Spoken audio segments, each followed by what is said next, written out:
వృశ్చిక రాశి.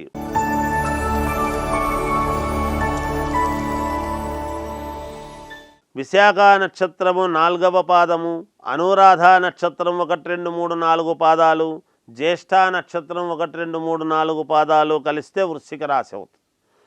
ఆదాయం 8, వ్యయం 14, రాజపూజ్యత 4, అగౌరవము 5 ఈ సంవత్సరం.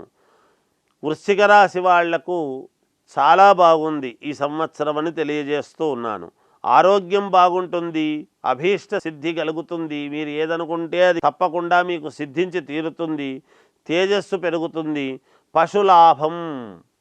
ఎవరైనా మామూలుగా రైతులు ఈ రాశి వాళ్ళు ఉన్నప్పుడు వాళ్లకు పశువుల వలన మంచి లాభం కలుగుతుంది గాక, ఉద్యోగములో ఉన్నతి పెరుగుతుంది, విదేశాలకు వెళ్ళేటువంటి అవకాశాలు ఉన్నాయి, ఆభరణాలు కొనుగోలు చేస్తారు, వ్యాపారంలో మంచి లాభాలు గడిస్తారు గాక, కొత్త వారి పరిచయం అనేటువంటిది మీకు మేలు కలిగిస్తుంది, సుగంధ ద్రవ్యాలను కొనుగోలు చేస్తారు, వాహనయోగం చాలా బాగుంటుంది, భూలాభాలు, ఇల్లు కొనడము, భూములు కొనడము ఇటువంటివన్నీ కూడా చేస్తారు గాక, కోర్టు వివాదాలు అన్నీ కూడా మీకు ఒక కొలిక్కి రావటం అనేటువంటిది జరుగుతుంది.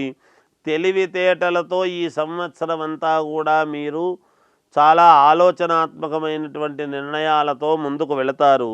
విద్యార్థులకు చాలా యోగవంతముగా ఉన్నది.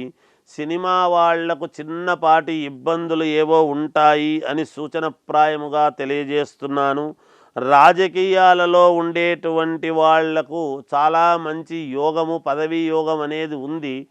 ఏది ఏమైనా వ్యక్తిగతమైనటువంటి జాతకాలను చూసి పరిశీలన చేసుకోండి, మీకు మేలు జరుగుతుంది గాక. జయోస్తు.